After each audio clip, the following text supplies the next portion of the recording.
Mr. Gorbachev, tear down this wall.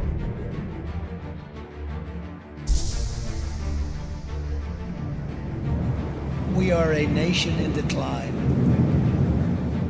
Experts are preparing for what is known as Disease X, or the next pandemic. What we are seeing is a revolution against the system.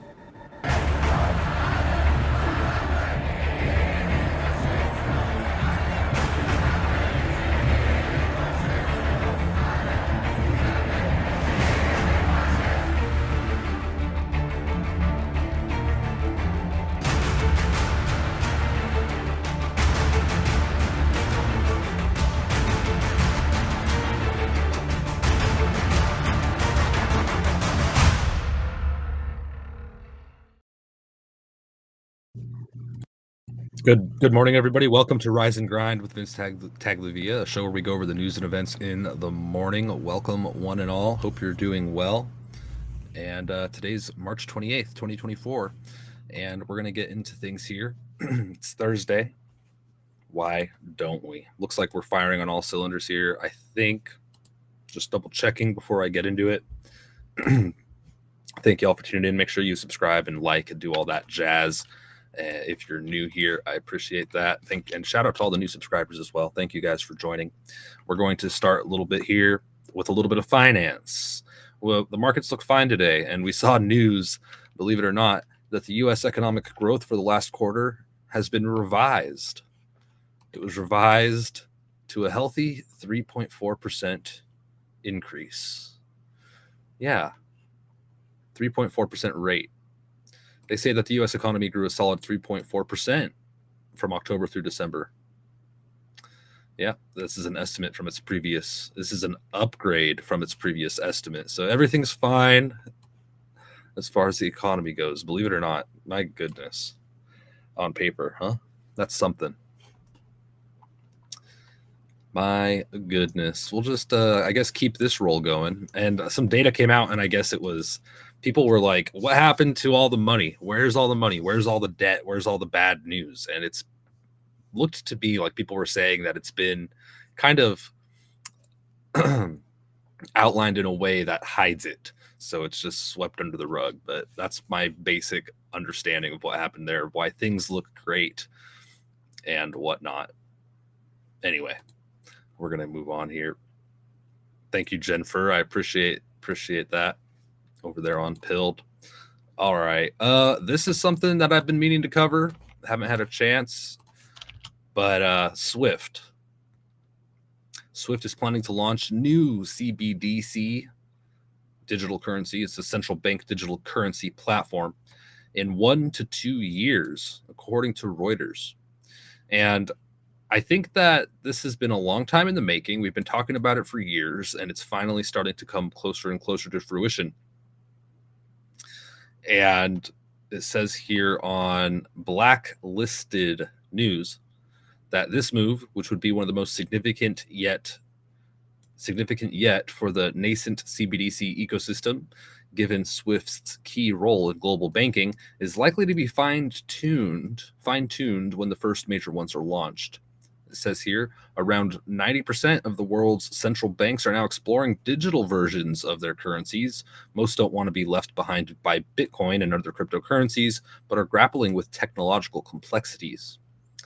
Swift's head of innovation, Nick Kerrigan, said its latest trial, which took 6 months and involved a 38-member group of central banks, commercial banks, and settlement platforms, has been one of the largest global collaborations on CBDCs and tokenized assets to date.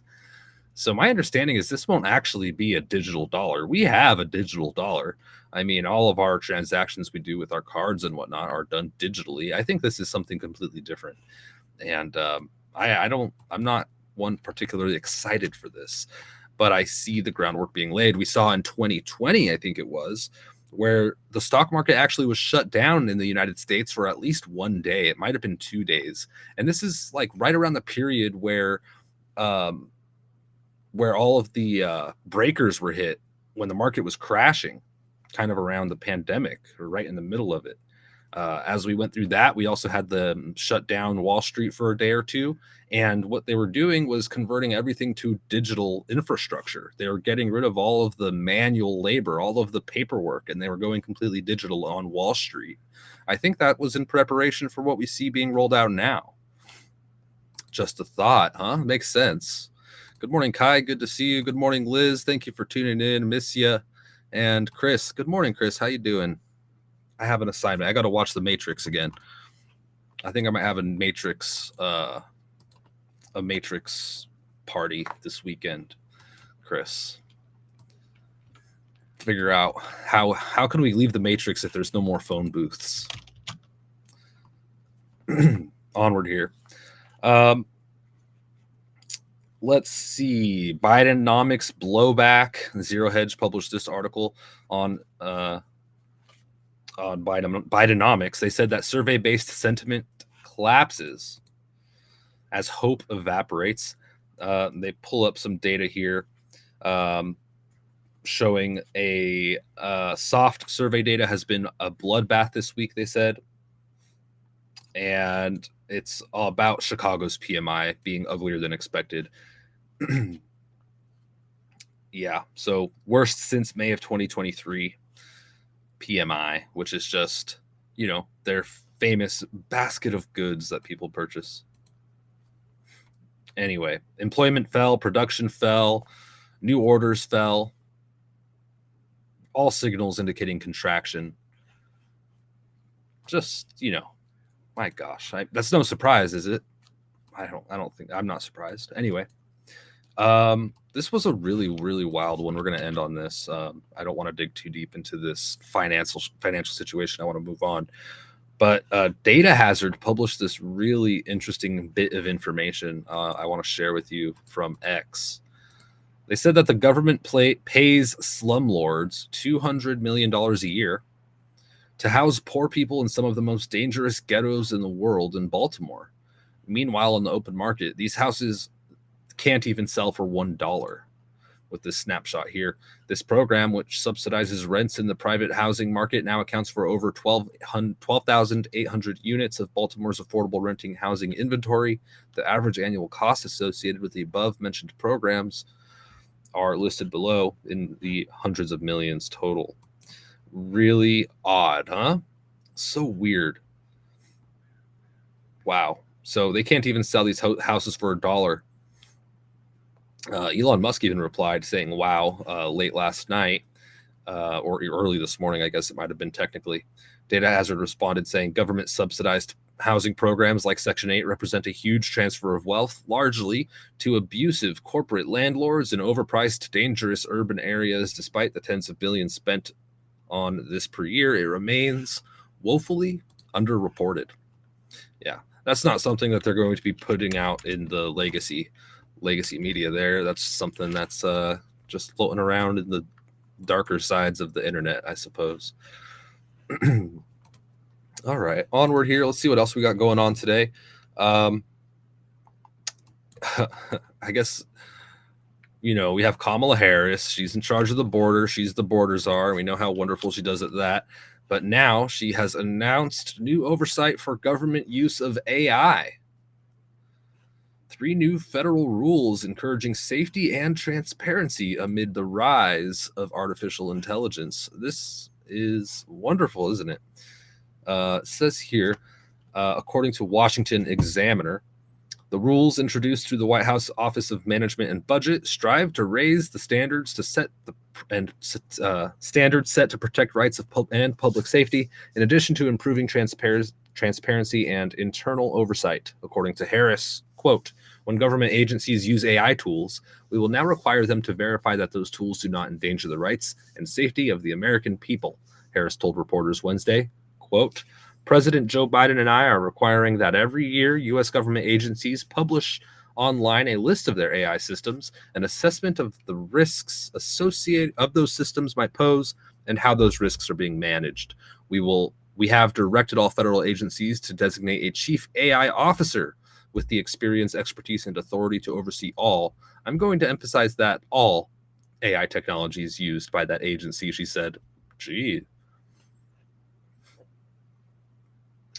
wow. So some more attention being given to AI. This is being implemented so much. I don't think people realize where we're at with AI and how widespread its use actually is. It's already being used everywhere, and advancing fast. So this stuff's alarming. We don't know what's going to come of it. And you have people like Elon Musk and others out there who understand this stuff better than people like me, who say they're worried about it, gravely worried about it.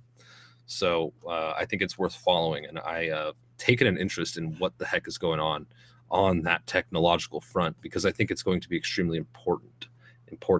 Hey, Quiet Toad, good morning. How you doing? Thank you for joining. Forrest, Black Jester, good morning. So just so you know, they are being careful with AI in the government, so nothing to worry about. Have no fear. All right, we saw this come out. Experts warn mass migration threatens U.S. food security. Just a warning because of the illegal immigration happening out the southern border. They're saying that this puts our food at risk. Mostly, they say, in the ways of disease coming across the border, which we've already seen happen with Texas cows getting sick and whatnot. So we have an expert warning of this, and I'll tell you who, just because that was one thing that interested me. You could say experts all day, but who are we talking about here, right? In this day of poor information flooding out of every seam, it's nice to look at that. This was originally reported by Zero Hedge, or I don't know if it was originally. Epic Times, actually, I think is the origin. And they were talking with Dr. Michael Vickers, who was been a veterinarian for about 50 years and served on the Texas Animal Health Commission. Okay, so he's saying that concerns are growing, that it's only a matter of time before U.S. agriculture experiences a fresh disaster on a grand scale. He recalled 2 separate instances in which dairy herds were infected with human strains of tuberculosis in the Texas Panhandle. Yeah. So this is very concerning. I think that they're right. And I don't know if it'll be because of the border or what, but the food situation globally is highly concerning to me, which is why I try to grow food. But I'll be honest with you, without having like a lot, I mean, I have a pretty big area to garden in, but without having like a legit homestead and big ass farm or whatever, and animals and everything, it's so hard to survive off of what you grow.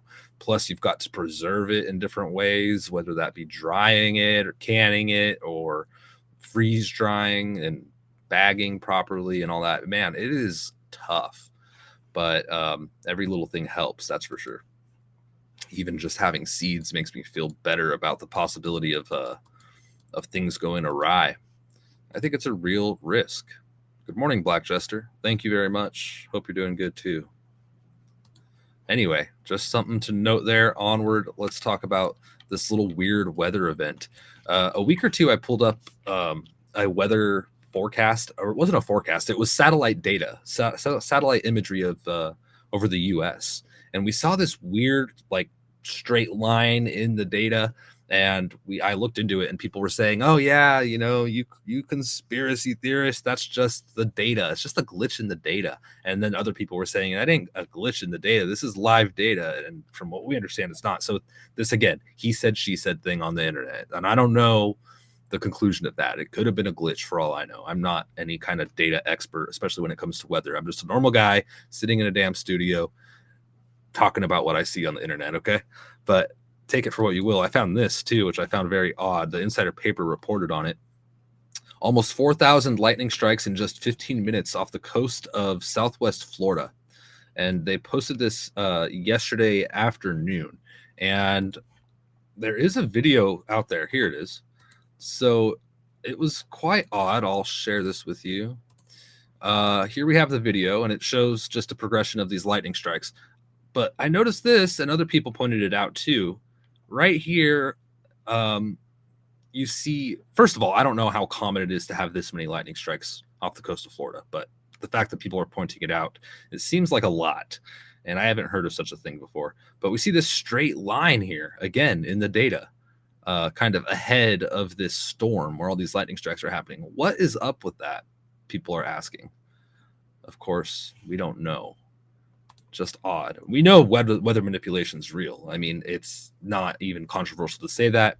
China modified the weather in order to have fair weather on the Olympics, and it's well known and well reported that weather manipulation is real. Didn't we just have a state as well come out and say that they are a state in the United States has banned releasing chemicals and whatnot into the sky? Again, people still argue about chemtrails. They're not real. They are real. It's condensation. It's this and that. Well, why is there a bill banning chemtrails? Yeah, I don't know. Huh? I don't know. You know, better safe than sorry. Let's just ban chemtrails. If it's just a conspiracy, let's just ban them to ease the tensions of the conspiracy theorists. Huh? What do you think? Ban chemtrails. But yeah, so maybe this is weather manipulation. Who knows? Who really knows? I have no idea. People are saying HARP, of course. Very odd. I definitely will be looking at that further here, but it's kind of one of those things where it's hard to get anywhere with. Good morning, Kai. Tennessee was the state. Thank you, Kai. I appreciate that. Tennessee. Canadian School Board. Let's talk about this for a minute. Canadian School Board is suing social media giants for over $4 billion in damages. I found this to be interesting, and I wanted to know why. Well, it turns out it's because of, I guess, in my own words, social manipulation, brainwashing. This article by Yahoo Finance reads as such, and originally Reuters reported on this. 4 Canadian school boards have sought more than $4 billion in damages from social media firms such as Meta Platforms and Snap in a lawsuit alleging that their products harmed students. The products are, quote, negligently designed for compulsive use, have rewired the way children think, behave, and learn, a joint statement by the boards said on Thursday. It says here in the article, that has caused learning and mental health crisis in students, resulting in schools having to invest more in support programs, they said. Several studies have shown that platforms like Facebook and Instagram can be addictive, and their prolonged use can lead to anxiety and depression. 33 U.S. states had last year sued Meta, accusing its products to cause mental health issues among young children and teenagers.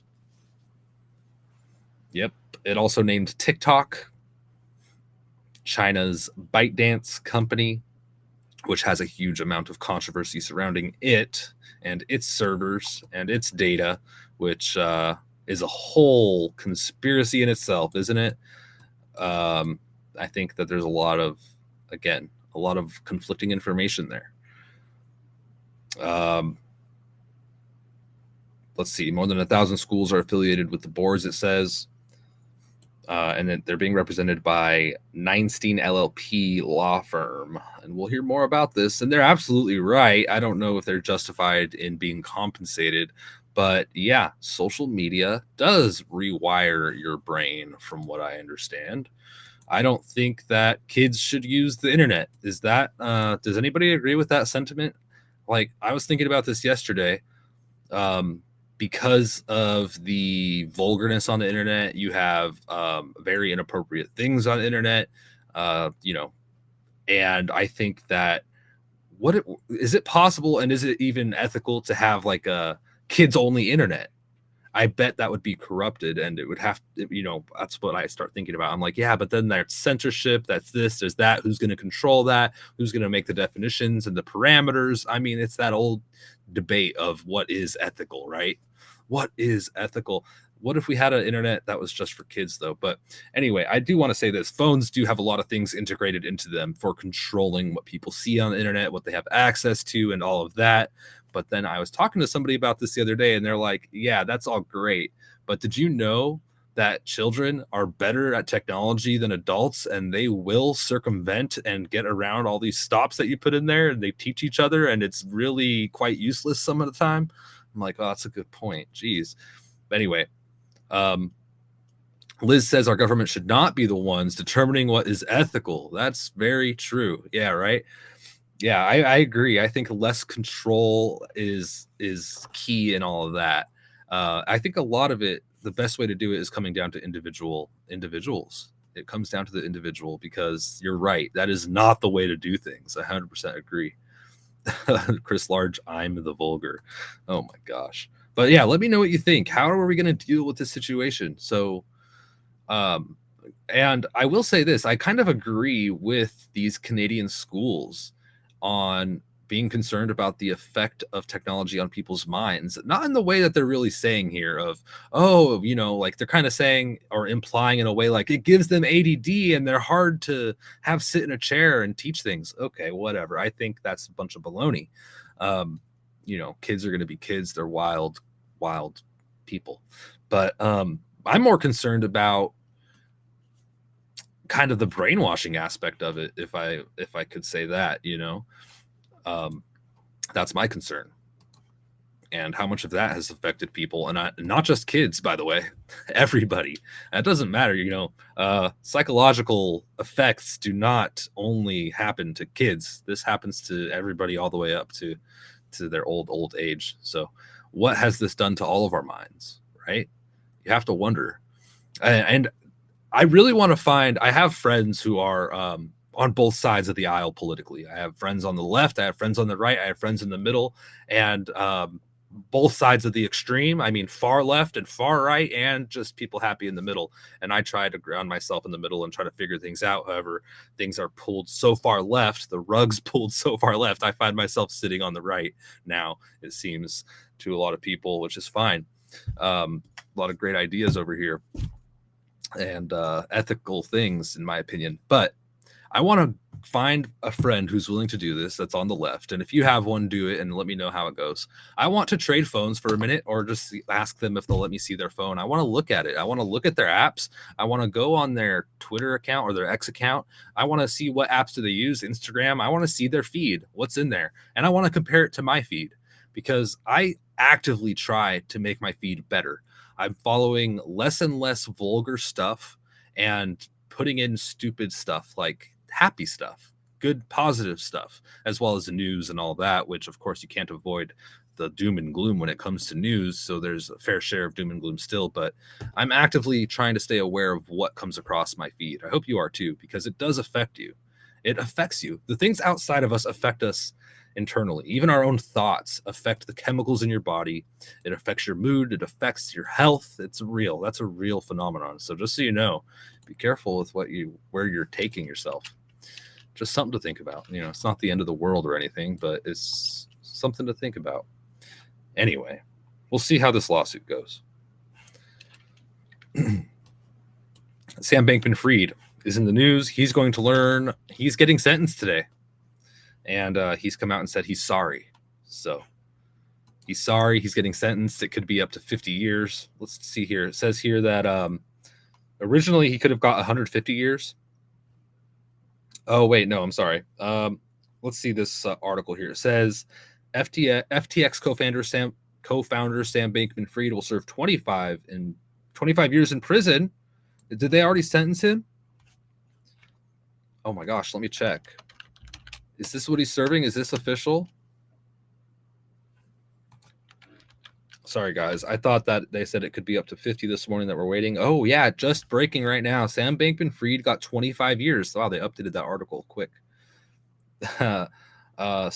Markets in Mayhem on X says that's not really enough, but at least it sends a message.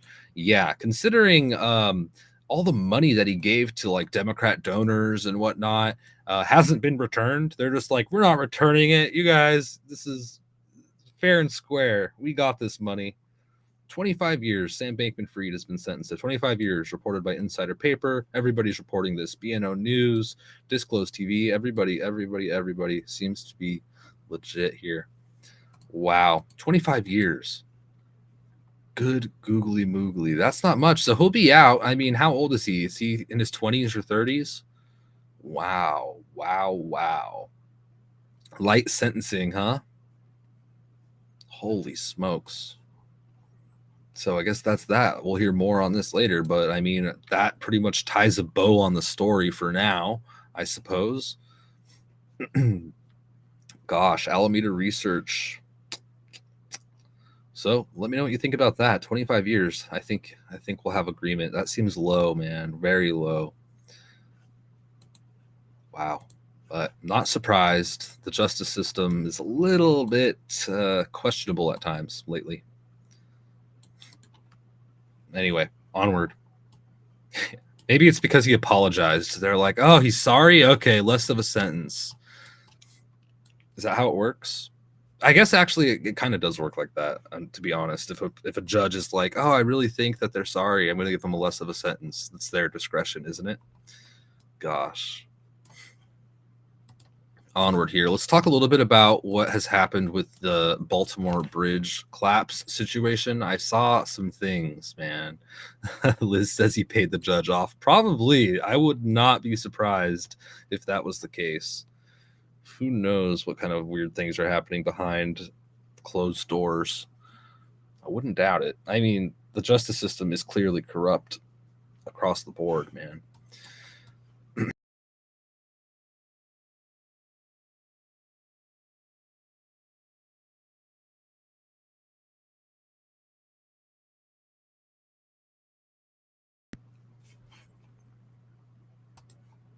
Do that. Am I back? Sorry, guys. I'm having a technical difficulties, technical issue here. Gosh, my internet's been doing that again lately. I was good for a minute, but apparently I'm having connection issues. I think I'm good now. I apologize. And thank you, Forrest. Thank you, Princess Lee 8, for the donations over there. I appreciate that.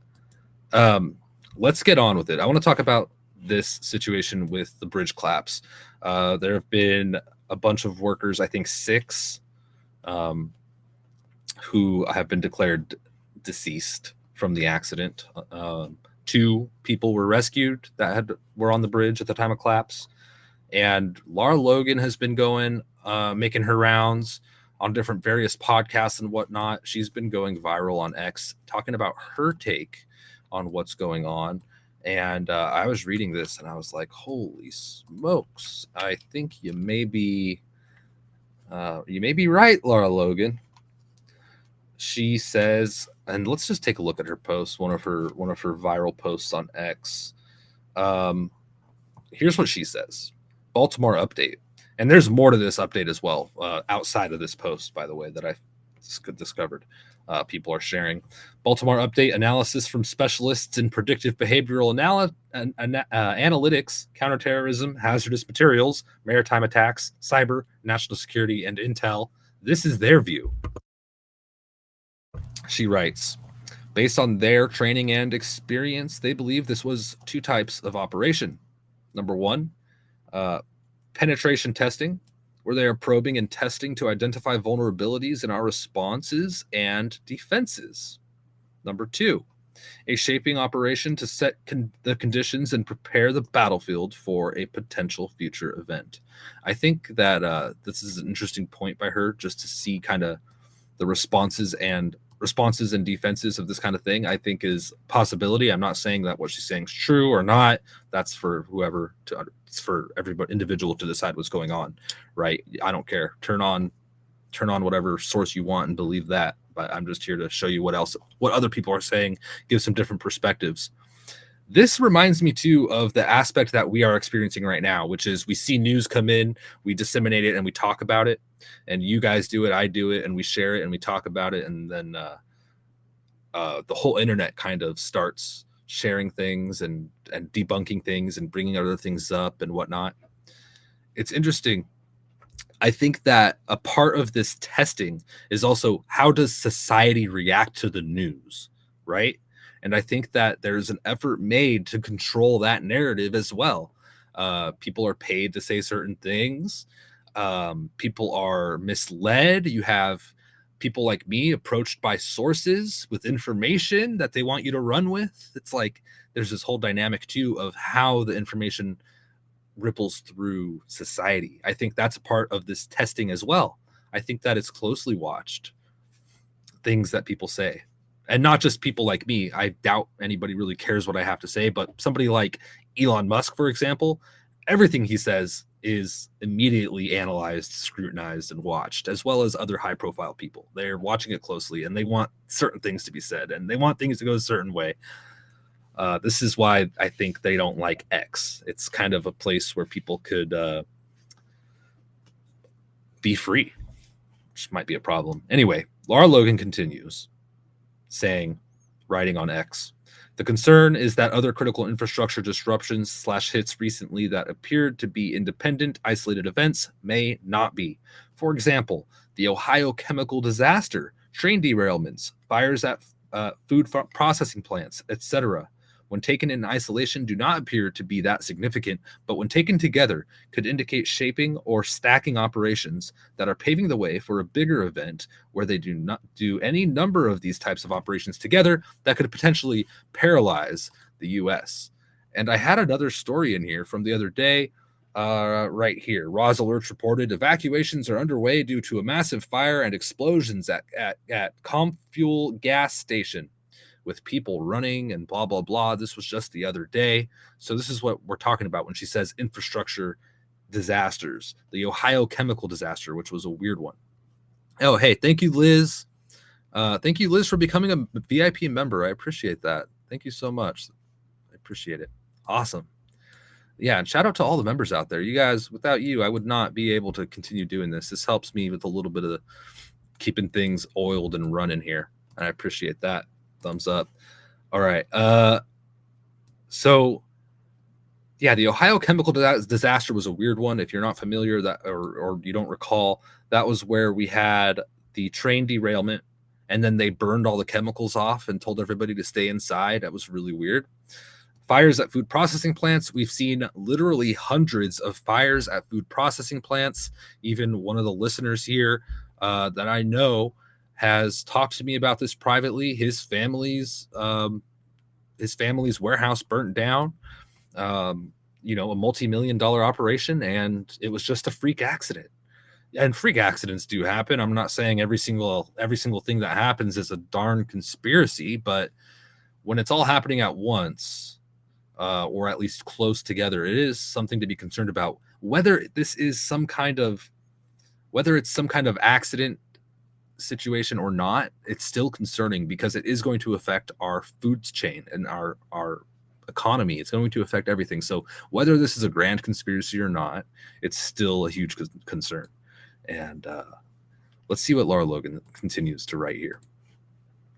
She writes, so the critical question our government should be answering right now is this: when will they trigger a multiple episode that causes the paralysis effect? We've seen this in various movies where they target multiple points of infrastructure or whatever, and there is a nationwide collapse or worldwide collapse. And Die Hard, for example, and whatnot. People are saying that it looks like we're coming up to this kind of scenario, which is why we have people prepping all the time, even always. We've always had preppers, always will, and more probably now than ever. Some of the indicators are how many incidents have occurred within a relatively short timeline, and what they see as the departure from what is normal. They believe those in charge will make sure the investigation into the bridge crash goes nowhere quick, and one of these goals here is to give the public mental anesthesia while they test this, using train derailments or exposure to chemicals in Ohio, where they told everyone to shelter indoors, to ask questions like, did they comply? Is this going to successfully deceive and cause behavioral change? Interesting allegations here. She goes on saying, they use the media to create the assumptive narrative, do not want the facts analyzed because they do not want people processing the truth. Truth naturally leads to questions they do not want asked, but it would be foolish and naive at the expense of national security not to question the government narrative on the Baltimore Bridge crash, given the level of corruption in spheres of power and influence in this country today. She continues, with many years of experience in spoofing, the tactic used in cyber warfare to hack into someone's system and deceive in order to achieve a certain outcome. They recognize multiple indicators watching the video that tell them the GPS signal was likely hacked. It would have led them to believe they were not as close to the bridge as they were, and maybe why in the video you see the crazy lean to port and then to hard starboard as they realized they were not on course in spite of the GPS indicating they were. In information warfare terms, here are some of the tactics they see being used now that many of you will not recognize. Number one, engineered complexity, where they throw in nonsensical variables, information to distract. This is designed to keep you from serially processing multiple channels and give you processing overload that prevents you from toggling different channels of information. Number two, they are trying to reframe the issue by focusing on details that do not matter. They do this by throwing in a variable that is not relevant to the main equation. Number three, common sense, skepticism, and intelligence are huge overlays that get in the way of manipulating human behavior. So they analyze you to learn how to create channel overload as you toggle and handle different channels of information, such as the speed of the boat, temperature of the water, etc.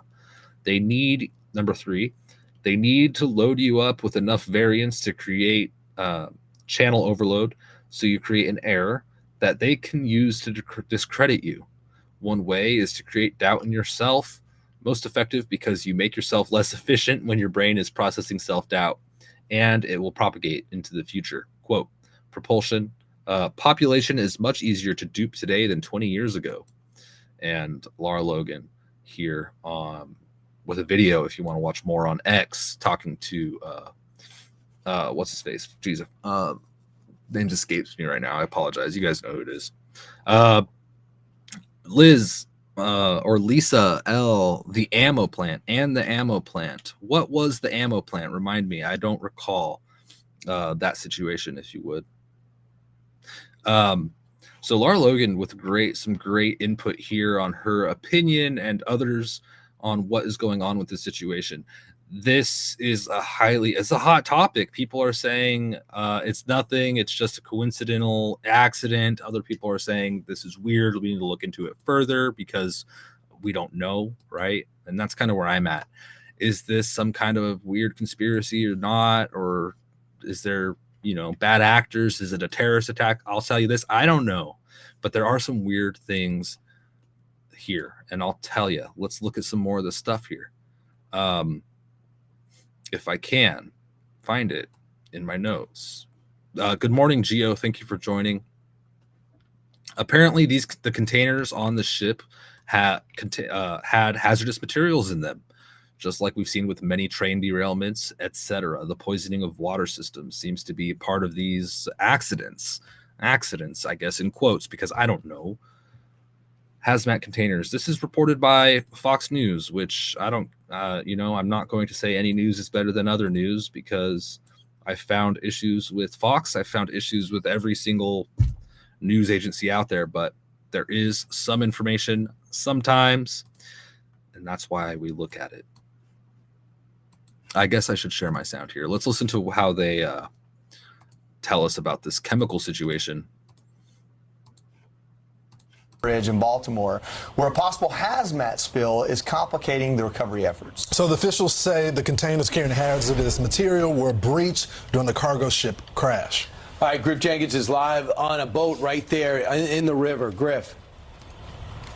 So, Brian, let's give you a little closer look of the containers on the ship. The Dolly, you can see there we learned from the NTSB chair, Jennifer Homendi, there were 56 containers with hazardous materials. Some have leaked, and there was a sheen seen on the water. They're dealing with that again today. But as you look here at the bow and you see the giant steel trestle that's crashed in the front, containers hanging off, one concern they have in the next 24 hours is later tonight, wind gusts are supposed to pick up to like 35 miles an hour. That makes it a very dangerous situation. Now, let me show you some video we shot yesterday of the recovery effort here. We watched as they raised, of course, that red pickup truck, of which 2 of the 6 bodies were recovered. They aren't going to be doing that today because it's deemed too dangerous to be back down there with all of the debris under the water. However, we're also learning more about 4 of the victims that are missing. We can show you a picture picture of Miguel Luna,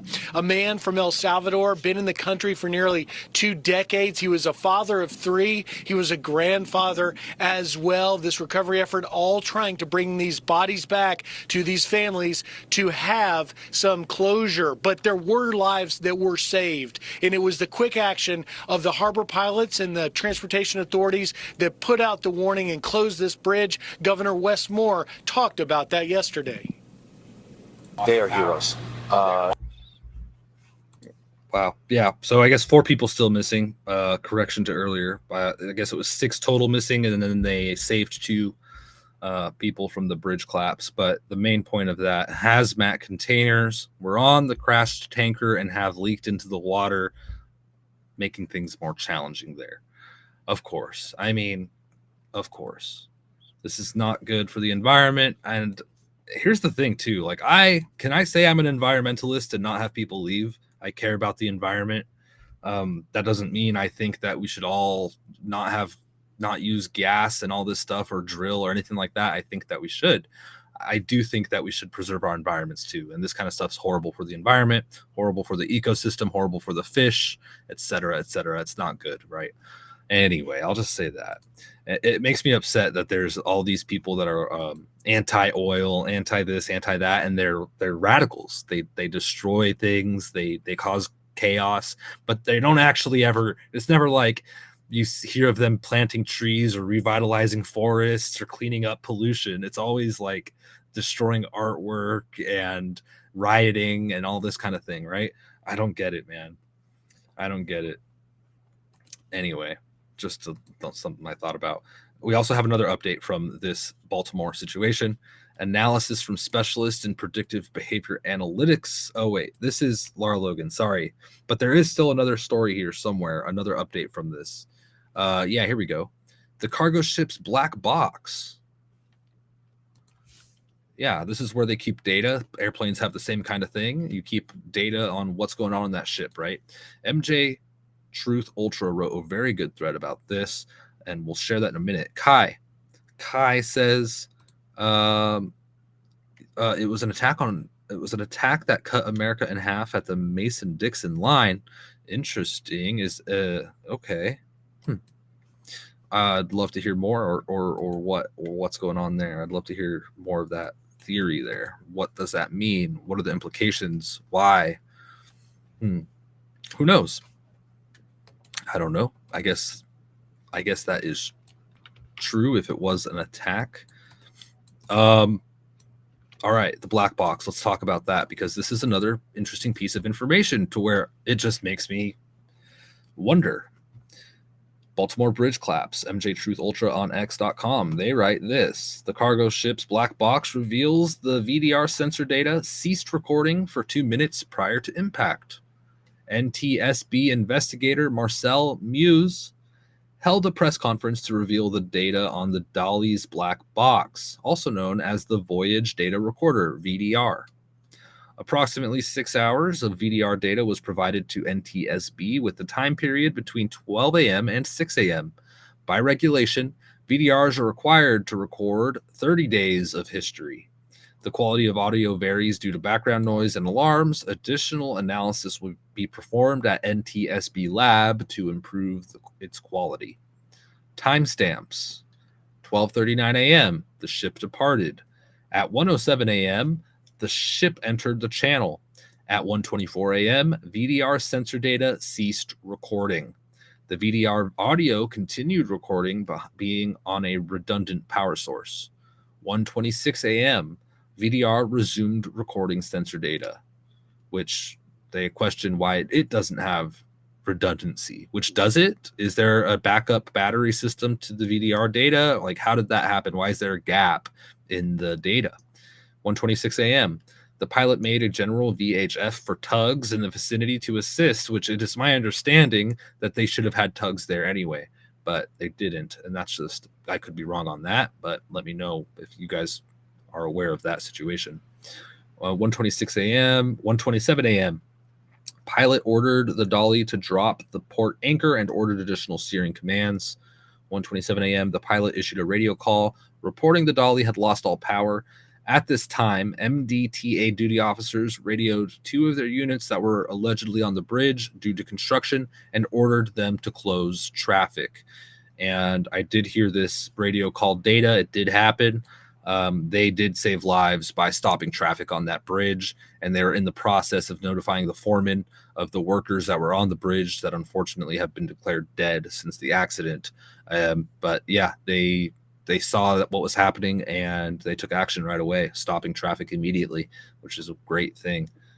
1:29 a.m., the ship made contact with the bridge. 1:29 a.m., the Dolly pilot made contact with the Coast Guard to report the bridge down. The main takeaways here by MJ Truth. The VDR sensor data is missing 2 minutes of data. Do you know how important this data is? He writes. The VDR sensor data records critical information related to the operation of the vessel, including ship speed, engine RPM, ship's course and heading, the rudder angle, as well as information on the ship's communications with other vessels, the ship's crew, and any external systems or equipment. This doesn't look good. Yeah, it's a little suspicious, to say the least. Wow. Yeah, I'd like to learn more about these systems. Do they have backup battery systems? Is it common for data just to go missing for minutes at a time? It certainly doesn't help the case that there's nothing to see here. This is just a freak accident. I'm just saying. I don't know, but you have to wonder. I do. Let's see. I'm just checking the chats here. We are live. We are live. The Washington Monument had a fire this morning, Forrest. Oh my gosh, you got to be kidding me.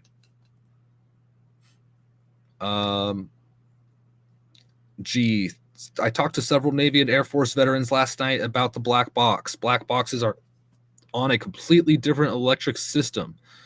So there should not be gaps. I can point you to the podcast if you DM me. Yeah, send it over. Send it on over. Gee, I'll take a look at it today sometime. What podcast was that on, and who are these people? Yeah, I'd be curious to hear what people are saying on this stuff. Appreciate that. Kai says cargo ships have up to 5 backups for each system. Well, that's wild.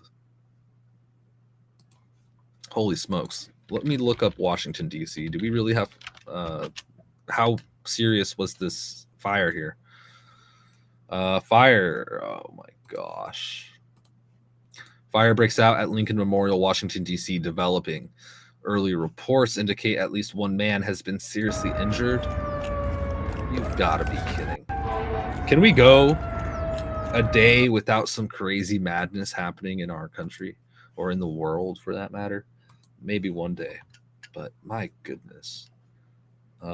That's all the information I have on that right now. This was just breaking a couple hours ago. I'm surprised I didn't see that. Let's see if Jeannie in DC, it looks like she caught this originally and posted it. Jeannie in DC exploring. Who is this? Just a random person, it looks like. Wow. She must have just been in DC in the area and caught this footage. Nice. Looks like my kind of people. Oh yeah, see, this is what I like. This is what I like to see on X. You know, look at that. A great heron, a great blue heron just grabbing lunch. So, you know, that's the good stuff. This is what I want to see. All right, I don't want to see fires. I like it when she's taking pictures of birds. Much more enjoyable. I love great blue herons, by the way. They're just a fantastic bird. Yeah. See, and I feel better already. Just one bird video, I feel much better. All right. Forrest, Vince, check out my above comment on the ex-CEO of the Singapore Shipping Company. I read that the sister-in-law of Mitch McConnell, who drowned drunk in her Tesla, was the CEO of the company that owned Dolly. Whoa. That's weird. Okay, I mean, I don't know if that's the case. Let me put it in my notes, Forrest, and see if we could find anything on that. Holy cow. My goodness. Can't make this stuff up. If that's true, that's wild. Kai says supply lines will experience a ripple effect that may very well cause a famine. Yeah, that's that's one of my concerns. And slowly we're seeing issues. Yeah, it's going to compound. It's going to have an effect. And like I said, it doesn't matter if these are accidents or not. At the end of the day, our infrastructure is crumbling, right? Something has to be done. It's going to add up. It's kind of convenient, right? That it affects, the greatest polluters, the greatest risk, which is cows, right? Oh yeah, it's affecting cow farms. It's affecting this. It's affecting that. It's affecting organic vegetable farms and things like this. It's like, really? Or chicken farms and things like this. It's like, and I don't know, just seems very mighty convenient. Anyway, I think you're right on that, Kai. Thank you, G. I'll look forward to that.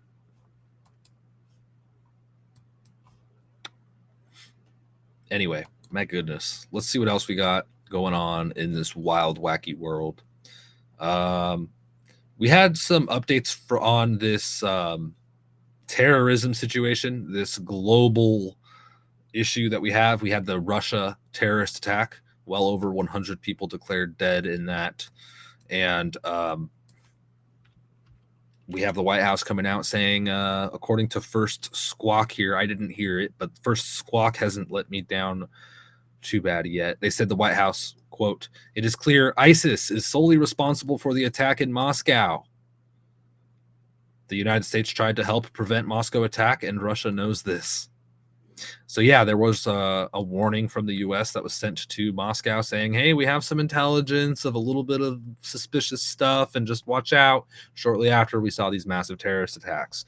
The White House is saying that ISIS is solely responsible. At the same time, it's one of those he said, she said situations, because we have Russia coming out and saying, hey, guys, we found another person. We've made another arrest. This time it was somebody involved in the finance portion of this terrorist attack. Russia says they arrested a suspect for financing the concert hall massacre. Insider Paper reported this morning. Quote, another suspect involved in financing the terrorist has been identified and detained. Investigators will ask the court to remand him in custody, Russia's investigative committee said. Well, it was...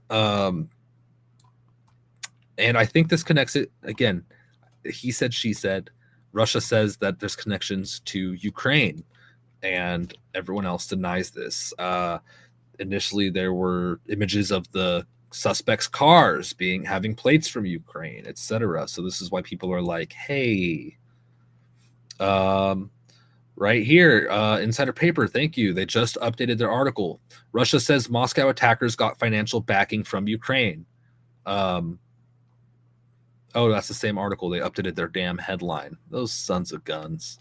So yeah, they said that there was a combination of different types of currencies. I think one of them was Bitcoin, and that they're getting more information about this. So I'm curious to see what they say they find further. I'm sure they'll tell us more as things go on. But of course, take it with a grain of salt. All right, I'm not. Some people, oh, you're a Putin lover, you're a Russia lover, you reported on Russia. No, I don't like Putin. I don't like Russia as much as I don't like any other, leader of a nation, or whatever you call them, selected official or whatever.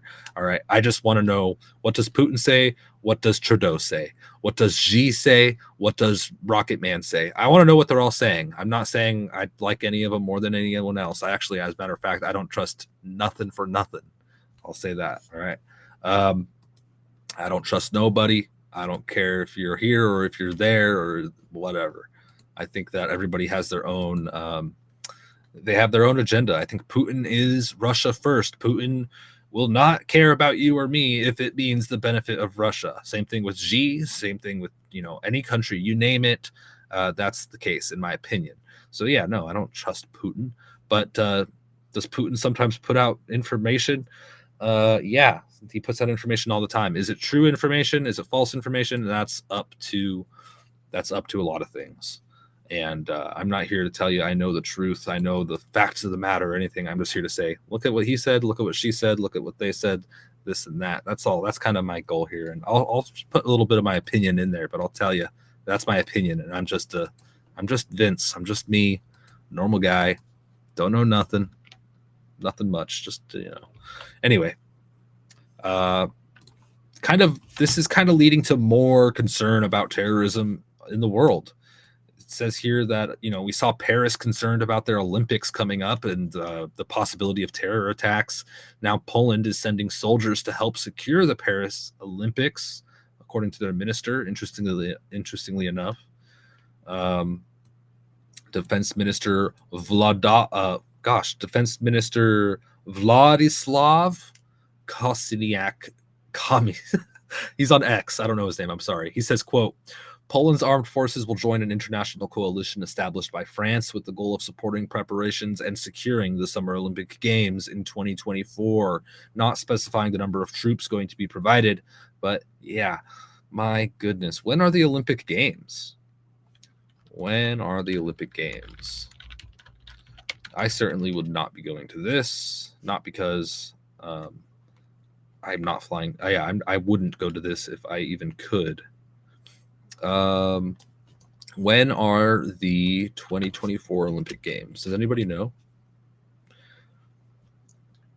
I'll have to find out. I mean, I'm curious. I guess we could always ask Grok. By the way, Grok, the AI from X, which you guys, a lot of you hate AI, I get it.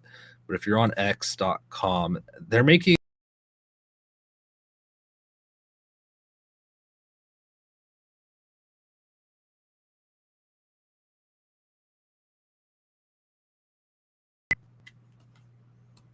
oh my gosh. Sorry, guys. I apologize. Testing. Sorry, I apologize for that interruption. Looks like I'm back. Yeah, I see a sentiment here. Lisa says, I kind of like Putin. I don't care what people think. Liz says, I tend to believe Putin more than Biden. And Kai says, Putin is not as bad as we're told. Interesting takes. And I understand why that sentiment is common. I really do. So I will say, I'm trying to figure out when these Olympics are. And if I don't find out in 30 seconds, I'm stopping. Anyway, I was saying that Grok is becoming free on x.com for people, for just free users. And I can't figure it out. So we'll move on here.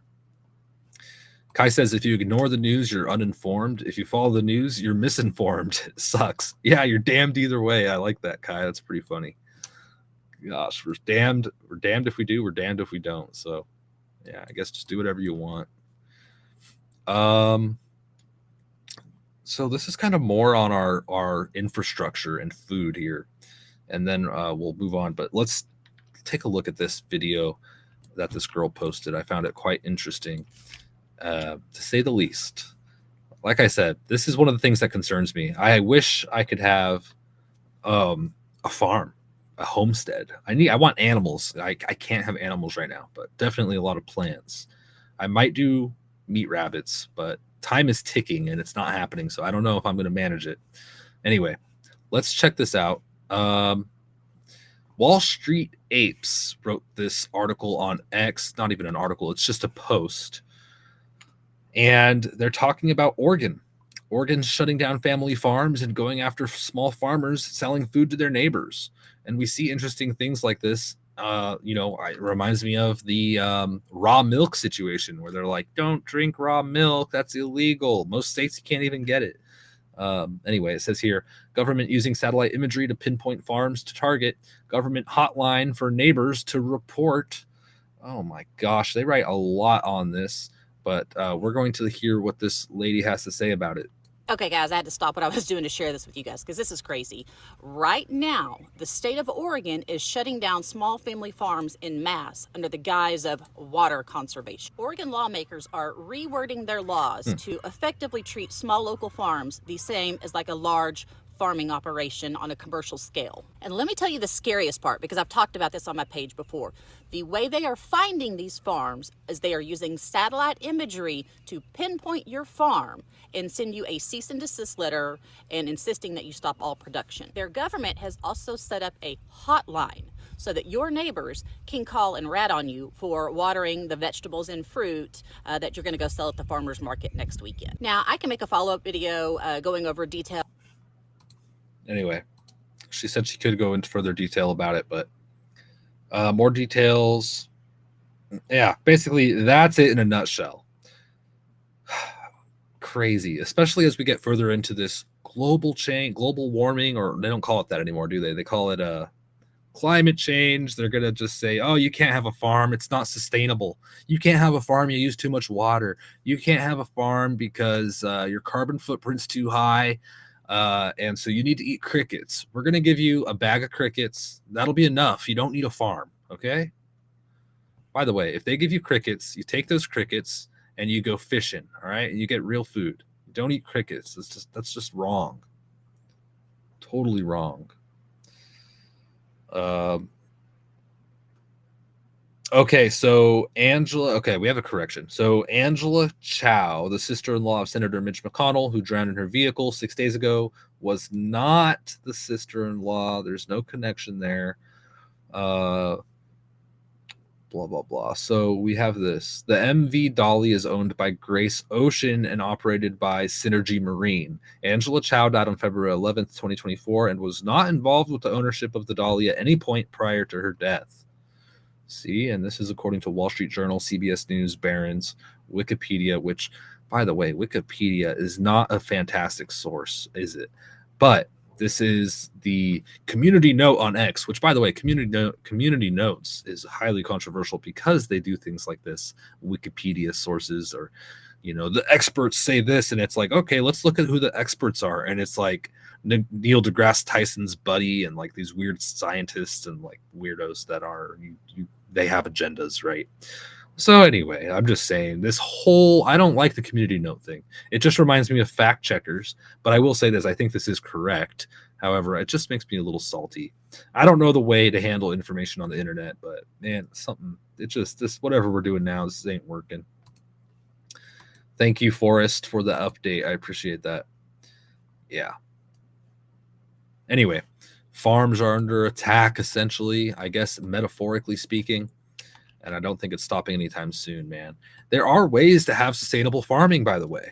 As a matter of fact, farming and raising animals and growing plants can be extremely beneficial to environments. It cleans the environment. Imagine that. Yeah, they don't put that. They don't tell you that. But yeah, man. What a wild time to be alive. Thank you all for tuning in. Thank you, Liz, for subscribing over on X, becoming a VIP member. I really appreciate that. That means the world to me. Thank you to all the other subscribers out there and everybody who tuned in. If you want to subscribe, become a VIP member, you can over on YouTube. There's a link in the description. I appreciate you all. Thank you so much. I had Game Tech Politics on a couple days ago. If you caught that, please check it out if you didn't. Game Tech is the one who broke the Grush UFO information and all that. He's a great guy. And he came in unexpectedly yesterday, which was a lot of fun. And we did a space on X last night as well. Unfortunately, I was having connection issues, but we're having more information come out on the UFO front, which is just bizarre, wacky, wild, and interesting. And so we're going to have more on that later.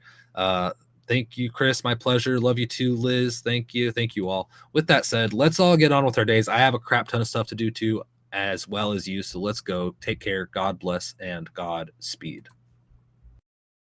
We do a little trolling. It's called We Do a Little Trolling.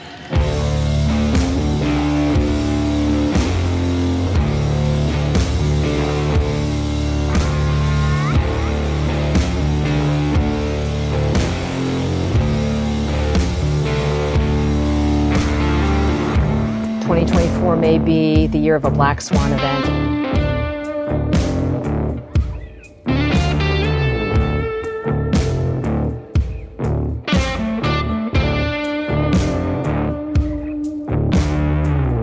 The 9 most terrifying words in the English language are, "I'm from the government and I'm here to help."